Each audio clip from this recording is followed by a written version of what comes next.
Welcome everyone, welcome to a new video. তার আজকে এই ভিডিওতে আমরা যেটা ডিসকাস করব সেটা হচ্ছে ইংলিশ আমাদের কোন কোন ফিল্ডে সব থেকে বেশি দরকার।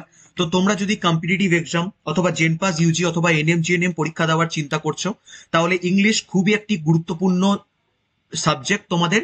এবং ইংলিশে তোমরা সব থেকে বেশি স্কোর করতে পারবে যদি ইংলিশের কিছু বেসিক আইডিয়া তোমার জেনে থাকে। যদি তোমাদের ইংলিশের মধ্যে কোনো বেসিক আইডিয়া, তোমাদের ইংলিশ সাবজেক্টটা খুবই একটি ভয়ের সাবজেক্ট হয়ে থাকে, তাহলে এই ভিডিওটি পুরো দেখো। এই ভিডিওটি দেখার পর, এবং আমি এই চ্যানেলে আরো অনেক ভিডিও আপলোড করতে থাকবো, সেই ভিডিওগুলো দেখার পর আমি তোমাদের গ্যারেন্টি দিতে পারি যে তোমাদের ইংলিশে কোনো আর প্রবলেম হবে না। তাহলে প্রথমেই চলে আসি যে আমাদের কি কি টপিক পড়তে হবে ইংলিশের মধ্যে, যেখানে আমি নিজেকে ইংলিশের একটা এক্সপার্ট হিসেবে বলতে পারবো। তাহলে প্রথমেই পার্টস অফ স্পিচ। আমরা যখন একটা দেওয়াল বানাই, আমাদের দেওয়ালের মধ্যে ইট এবং সিমেন্ট খুব সুন্দরভাবে বানিয়ে আমরা সেই দেওয়ালটাকে, সেখানে যদি একটিও ইট আমার এলোট মেরোট হয়ে যায়, আমার গোটা দেওয়ালটা ভেঙে যেতে পারে। ঠিক তেমনি ইংলিশ শেখার জন্য সব থেকে বেসিক আইডিয়া হওয়া উচিত আমাদের পার্টস অফ স্পিচে। পার্টস অফ স্পিচের মধ্যে 8 রকমের পার্টস অফ স্পিচ, অর্থাৎ noun, pronoun, adjective, verb, adverb, preposition, conjunction, interjection. এইগুলোর বেসিক আইডিয়া, এইগুলোর এক্সাম্পল, এইগুলো আমরা কোথায় ইউজ করছি সেন্টেন্সে, এগুলোর কি ইউজ, এই জিনিসগুলো আমাদের খুব ভালো করে শিখতে হবে। তবেই আমরা ইংলিশে ইন ফিউচার যে কোনো ইংলিশের কোনো কোশ্চেন দিলে আমরা সেটা নির্দ্বিধায় করতে পারবো। সেকেন্ডে হচ্ছে tense. Past tense, present tense এবং ফিউচার টেন্স। এই 3 রকমের টেন্স আমাদের খুব ভালোভাবে পড়ে রাখতে হবে। সেগুলোর ফর্মুলা, আমি যখন সিম্পল প্রেজেন্ট থেকে প্রেজেন্ট কন্টিনিউয়াস অথবা প্রেজেন্ট পারফেক্ট কিভাবে করছি, সেগুলোর একটি ফর্মুলা আছে, যেগুলো আমি অন্য অন্য ভিডিওতে আরো দিতে থাকবো। সেই ভিডিওতে আরো বেশি ডিটেলস আমি বলতে থাকবো, সেইখানে বুঝতে পারবে। টেন্স আমি যখনই ভালো করতে পারবো, তখনই আমি ভালো করতে পারবো ভয়েস চেঞ্জ। এবং ভয়েস চেঞ্জের পর একটা সব থেকে বড় গুরুত্বপূর্ণ টপিক হচ্ছে ন্যারেশন চেঞ্জ। এবং এরপর সেন্টেন্স কনস্ট্রাকশন। সেন্টেন্স কনস্ট্রাকশনের মধ্যে একটু বলে রাখি, এটা খুবই সিম্পল একটি টপিক, কিন্তু সব থেকে টাইম কনজিউমিং একটা টপিক। এই কোশ্চেন তোমাদের 2 বা 3টে কোশ্চেন দিয়ে দেবে, তার একটাই কারণ হচ্ছে তোমাদের টাইমটাকে প্রচন্ডভাবে ওয়েস্ট করে দেবে। তাহলে পরবর্তীকালে তোমরা মেন কোনো যেই কোশ্চেনটা তোমার প্রচন্ড জানা, সেই কোশ্চেনটা তুমি হয়তো আর দেখতেই পেলে না, তোমাদের টাইমটাই চলে গেল। তাহলে তোমাদের টাইম ওয়েস্ট করানোর জন্য বড় বড় সেন্টেন্স তোমাদের দিয়ে দেবে। তাহলে সেন্টেন্স কনস্ট্রাকশন তোমরা করলে নিজেরাই জানতে পারবে যে কিভাবে সিম্পলেস্ট ওয়েতে আমরা একটা সেন্টেন্স ফর্ম করতে পারছি। তোমাদের একটা টাইমার লাগিয়ে যে আমাকে 10 সেকেন্ড অথবা 20 সেকেন্ডের মধ্যে বা প্রথম প্রথম 50 সেকেন্ডের মধ্যে কিভাবে আমরা একটা সেন্টেন্সকে কনস্ট্রাক্ট করতে পারছি। যত কম টাইমের মধ্যে তোমরা একটা সেন্টেন্স কনস্ট্রাক্ট করতে পারবে, ততই বুঝবে যে সেন্টেন্স কনস্ট্রাকশনে তুমি ততটা ভালো হতে পেরেছো। এরপর আসি এরার কারেকশন। এরার কারেকশনটা বোল্ড এবং ক্যাপিটাল লেটার্সে লিখেছি, তার মানে তুমি বুঝতেই পারছো যে এরার কারেকশন এমনই একটা টপিক ইংলিশ গ্রামারে, যেটা করলে তোমার আর কোনো প্রবলেম হবে না। এবং competitive exam, JENPAS Yuji, NM GNM পরীক্ষায় সব থেকে বেশি কোশ্চেন দেওয়া হয় এই এরার কারেকশন থেকে। এরপর one word substitution, synonym, antonym এবং ইডিয়মস। ইডিয়মসও সেম আমি বোল্ড এবং ক্যাপিটাল লেটার্সে লিখেছি, তার একটাই কারণ এরার কারেকশন এবং idioms are the 2 main topic in English grammar. এই দুটো টপিক যদি তোমরা খুব ভালোভাবে প্র্যাকটিস করো, খুব ভালোভাবে যদি জেনে রাখো, দেন ইংলিশ গ্রামারে তোমাদের খুব একটা ভালো স্কোর উঠে যাবে। আজকে আমরা এই ভিডিওতে যে টপিকটা নিয়ে ডিসকাস করব, সেই টপিকটা হচ্ছে পার্টস অফ স্পিচ। এরপরে আমি পরবর্তীকালে অন্যান্য ভিডিও এই চ্যানেলের মাধ্যমে আমি দিতে থাকবো, এবং তোমরা সেই ভিডিওগুলো দেখে তোমরা নিজেদের মধ্যে একটা আইডিয়া করে নিতে পারবে যে ইংলিশে তোমরা কতটা স্ট্রং হতে পেরেছো নিজে নিজে করে। আজকের এই ভিডিওতে আমরা ডিসকাস করব parts of speech. Parts of speech মানে আমাদের মাথায় খেলবে এই 8টা জিনিস: noun, pronoun, adjective, verb, adverb, preposition, conjunction এবং ইন্টারজেকশন। একটি ভিডিওতে প্রত্যেকটি জিনিস ডিটেলসে করানো তো সম্ভব নয়, তাই আমি পরবর্তীকালে আরো অনেক ভিডিও দিতে থাকবো। আজকের এই ভিডিওতে মেনলি আমরা নাউন্স জিনিসটা একটু দেখবো। তাহলে নাউন্সের মধ্যে একটা এক্সাম্পল আমি এখানে নিয়ে নিয়েছি, Sneha is a good girl. তাহলে এর মধ্যে আমাকে খুঁজতে হবে নাউন কোনটা। এবং যদি আমি খুঁজতে পেরে যাই যে হ্যাঁ এটা আমার নাউন, তখন আমাকে বুঝতে হবে এইটা আমার কি রকমের নাউন, কারণ নাউনও আবার 5 রকমের ভাগ আছে। তাহলে প্রথমেই আমাদের এই সেন্টেন্সটা দেখতে পাচ্ছি যে স্নেহা হচ্ছে আমাদের একটি নাউন। তাহলে এখানে স্নেহা আমাদের কি টাইপ অফ নাউন? স্নেহা হচ্ছে আমার প্রপার নাউন, কারণ আমি এখানে প্রপারলি একজনের নাম বলে দিচ্ছি। তার কারণ স্নেহা একটি মেয়ের প্রপার নাম। আমি যখন ক্লাসে ডাকছি স্নেহা, ওই ক্লাসে আমি স্নেহাকেই শুধুমাত্র ডাকছি। তা স্নেহা হচ্ছে প্রপার নাউন, কারণ সেখানে আমি প্রপারলি তার নামটা ডিসক্লোজ করছি, তার জন্য স্নেহা। এই সেন্টেন্সে আমাদের আরেকটি নাউন আছে, সেটা হচ্ছে গার্ল। গার্ল হচ্ছে আমাদের কমন নাউন। কারণ আমি যদি বলি যে all the girls stand here মানে প্রত্যেকটি মেয়ে দাঁড়াবে, প্রত্যেক মেয়ে দাঁড়াবে। কিন্তু আমি যদি বলি স্নেহা স্ট্যান্ড দেয়ার, তাহলে শুধুমাত্র ক্লাসের মধ্যে স্নেহা যে মেয়েটির নাম সেই মেয়েটি তখন বাইরে গিয়ে দাঁড়াবে। তাহলে প্রপার নাউন এবং কমন নাউন। এর ছাড়াও আমাদের আরো অনেক রকমের নাউন আছে, সেটা হচ্ছে প্রপার নাউন, কমন নাউন তো আমরা পড়লাম, কালেকটিভ নাউন, ম্যাটেরিয়াল নাউন এবং অ্যাবস্ট্রাক্ট নাউন। কালেকটিভ নাউন, যখন আমরা name of a group taken as a whole, যখন আমরা অ্যাজ আ কালেকশন যখন আমরা কারোর নাম নিচ্ছি, যেমন আমি এখানে বলতে পারি যে Sahil is the best boy in the class, তাহলে ক্লাস হচ্ছে আমাদের collective noun. Material noun, material noun name of a matter or a substance. আমি যদি বলি যে gold is a valuable metal, তাহলে গোল্ড হচ্ছে আমাদের এখানে ম্যাটেরিয়াল নাউন। অ্যাবস্ট্রাক্ট নাউন, যেটা আমাদের একটা কোয়ালিটিকে বোঝাচ্ছে, কোনো স্টেটকে বোঝাচ্ছে, কোনো অ্যাকশনকে বোঝাচ্ছে, সেটা হচ্ছে আমাদের অ্যাবস্ট্রাক্ট নাউন। যেমন আমি যদি এখানে একটা এক্সাম্পল নিই যে honesty is the best policy, তাহলে অনেস্টি এটা হচ্ছে অ্যাবস্ট্রাক্ট নাউন। তাহলে এই হচ্ছে প্রপার নাউন, কমন নাউন। যেমন কি বললাম যে একটা ভিডিওতে সবকিছু করা সম্ভব নয়, তাই আমরা আরো শিখবো। এরপর একটি কোশ্চেন যেটা সবারই মাথায় এসছে, এবং আমি যখন ক্লাস নিয়েছি আমাকেও স্টুডেন্টরা এই কোশ্চেনটা সব থেকে বেশি জিজ্ঞেস করেছে যে where parts of speech is used in exam. আমাদের এক্সামে পার্টস অফ স্পিচ তো ডাইরেক্টলি থাকে না, তাহলে পার্টস অফ স্পিচটা আমরা কোথায় ইউজ করছি? আমরা জানছি যে হ্যাঁ পার্টস অফ স্পিচ আমাদের শেখার জন্য দরকার, কিন্তু তাছাড়াও এটা কি আমাদের এক্সামে পড়ে? এই কোশ্চেনটা অনেক স্টুডেন্টেরই হয়ে থাকবে।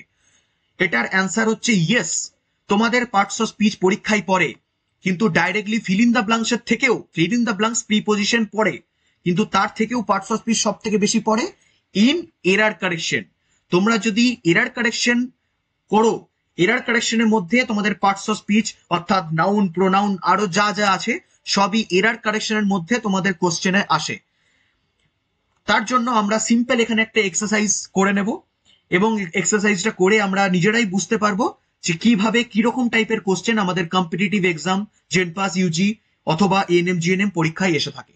তাহলে কোশ্চেনে বলেছে read each sentence given below and find out whether there is an error in it. The error, if any, will be one of the parts of the sentence which are marked as 1, 2, 3, 4.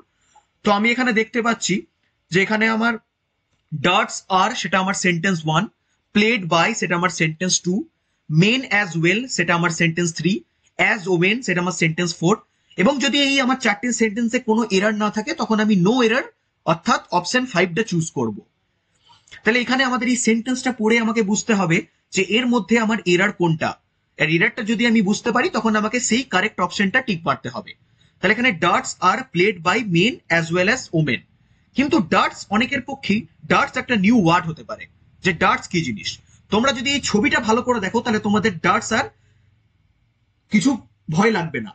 এই যে খেলাটা আমরা ছোটবেলায় এই খেলাটা সবাই খেলেছি, মোটামুটি সবাই খেলেছি, দেওয়ালে এরকম একটি কাঠের ইয়ে করে বা প্লাস্টিকের ইয়ে করে সেখানে এরকম ভাবে পিন দেওয়া, এই খেলাটাকে বলা হয় ডার্টস। তাহলে এটাই বলছে darts are played by men as well as women. তাহলে এই যে সেন্টেন্সটার মধ্যে আমাদের ভুল কি?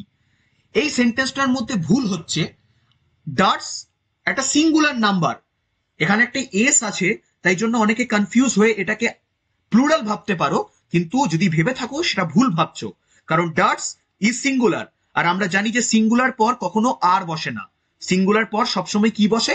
ইজ বসে। তাহলে এখানে the correct sentence should be darts is played by men as well as women. তাহলে এখানে দেখো কি লিখেছে যে noun that's look like plural but are used as singular, মানে তাদের দেখে মনে হয় প্লুরাল, কারণ আমরা জানি যে প্লুরাল একটা এস থাকে। আমি যদি সিঙ্গুলারে বলি বয়, সেটা প্লুরালে হয়ে যায় বয়েজ, কারণ সেখানে একটা এস অ্যাড হয়। সেম গার্ল, সেটা প্লুরালে হয়ে যায় গার্লস। কিন্তু এরকম অনেক ওয়ার্ড আছে যেগুলো ঠিক আগেরটার মতো, যে সেখানে ডার্টস সেখানে এস আছে কিন্তু সেটা আসলে সিঙ্গুলার নাম্বার। সেরকম ওয়ার্ড হচ্ছে এইগুলো, news, mathematics, ethics, politics, economics, এই যে ওয়ার্ডগুলো তোমাদের সামনে ডিসপ্লে হয়ে আছে, এই ওয়ার্ডগুলি সবই হচ্ছে সিঙ্গুলার ওয়ার্ড, কিন্তু সেগুলো দেখে লাগছে প্লুরাল। আমরা কখনই কিন্তু নিউজকে নিউ বলি না, কথাটা হয় নিউজ। ম্যাথামেটিক্স, ম্যাথামেটিক কিন্তু হয় না, ম্যাথামেটিক্স। তাই এখানে যে একটা এস থাকলেও এইগুলো কিন্তু সবই সিঙ্গুলার নাম্বার। ঠিক তেমনি এখানে একটা ইনকারেক্ট আর কারেক্ট বলেছে যে mathematics are a difficult subject, এটাও একটা এরর কারেকশন হতে পারতো, কিন্তু mathematics is a singular number, এবং যেটা আমরা জানি যে সিঙ্গুলার নাম্বারের পর সবসময় ইজ বসে, প্লুরাল নাম্বারের পর আমরা আর ইউজ করে থাকি এবং সিঙ্গুলার নাম্বারের পর আমরা ইউজ করে থাকি। তাই জন্য এখানে কারেক্ট অ্যান্সারটা হচ্ছে mathematics is a difficult subject. ঠিক তেমনি আরেকটি এক্সাম্পল এখানে নিয়ে নিয়েছি, all his sister in laws are very beautiful to look at. তাহলে প্রথম আমার সেন্টেন্সটা হচ্ছে অল হিজ, সেকেন্ড সেন্টেন্সটা আমার sister in laws are, third সেন্টেন্সটা আমার ভেরি বিউটিফুল টু, এবং ফোর্থ সেন্টেন্সটা হচ্ছে লুক অ্যাট। এবং এই চারটে সেন্টেন্সের মধ্যে যদি কোনো এরার না থাকে তাহলে আমার 5 নম্বর অপশন হচ্ছে নো এরার। তাহলে এখানে তোমরা সেন্টেন্সটা পড়ে বুঝতে পারছো যেখানে আমার এরার হচ্ছে সেকেন্ড অপশনে, মানে সেকেন্ড সেন্টেন্সে সিস্টার ইন লস আর, এই অপশনে আমাদের এরার আছে। কেন এরার আছে সেটা আমরা এখনই ডিসকাস করব। তাহলে কারেক্ট ফর্মটা কি? কারেক্ট ফর্ম হচ্ছে সিস্টার্স ইন ল। কথাটা সিস্টার ইন লজ হয় না, কথাটা হয় সিস্টার্স ইন ল। তাহলে there are some nouns which are combination of two or more words. Sister এবং লজ দুটো ওয়ার্ড দিয়ে যখন সেটাকে কম্বাইন করে একটি সিঙ্গেল নাউন হয়েছে, সেই রকম নাউনকে আমরা বলে থাকি কম্পাউন্ড নাউন। যেমন sisters in law, brothers in law, এইরকম নাউনদের আমরা বলে থাকি কম্পাউন্ড নাউন। তাই জন্য এখানে রাইট অ্যান্সারটা হচ্ছে সিস্টার্স ইন ল। আমাদের অপশন বিটা হচ্ছে রাইট অ্যান্সার। তাহলে এখানে কারেক্ট সেন্টেন্সটা দেওয়া আছে, all his sisters in law are very beautiful to look at. তাহলে এইরকমই যদি ইংলিশে আরো অনেক ফ্যাক্টস জানতে চাও, এখন যেমন তোমাদের জাস্ট দুটো এক্সাম্পল করালাম কারণ ভিডিওটা এমনি অনেক লেন্দি হয়ে গেছে। এরকমই এরার কারেকশনের প্রোনাউন্সের কিভাবে error correction, verb, adverb, adjective, preposition, conjunction, interjection এবং পার্টস অফ স্পিচ বাদ দিয়েও আরো অনেক টপিক আছে, যেমন ইডিয়ামস খুব একটা গুরুত্বপূর্ণ টপিক। তাছাড়াও ওয়ান ওয়ার্ড সাবস্টিটিউশন এবং অনেক স্টুডেন্টের সিনোনিম আর অ্যান্টোনিমের সবারই খুব প্রবলেম হয়। যেমন আমাদের এমন একটি ওয়ার্ড দিয়ে দিল, সেই ওয়ার্ডটা আমি কখনো শুনিনি, কিন্তু সেই ওয়ার্ডটার মিনিং লেখা আমার পক্ষে সম্ভব নয়। এরকম অনেক স্টুডেন্টেরই মনে এগুলো হয়ে থাকে। তাই এইগুলো যদি তোমাদের ভাবো যে এইগুলোর কিভাবে আমি সিম্পল ট্রিক্স আছে, কিভাবে আমাদের যে টাইমটা অ্যালট করা হয়েছে সে টাইমের মধ্যে আমি এই উত্তরগুলো দেবো, তাহলে অবশ্যই এই চ্যানেলটাকে সাবস্ক্রাইব করো এবং এই ভিডিওটা তোমাদের বন্ধু বান্ধবের সাথে শেয়ার করে দাও, যারা কম্পিটিটিভ এক্সাম অথবা যারা নার্সিং এর নিজের ক্যারিয়ার গড়ার এখন একটা সুযোগ একটা ভাবছে যে তারা পরীক্ষা দেবে জেনপাস ইউজি অথবা এনএম জেএনএম অথবা যে কোনো কম্পিটিটিভ এক্সাম। কারণ ইংলিশ প্রত্যেকটি কম্পিটিটিভ এক্সামে খুবই একটি ভাইটাল সাবজেক্ট।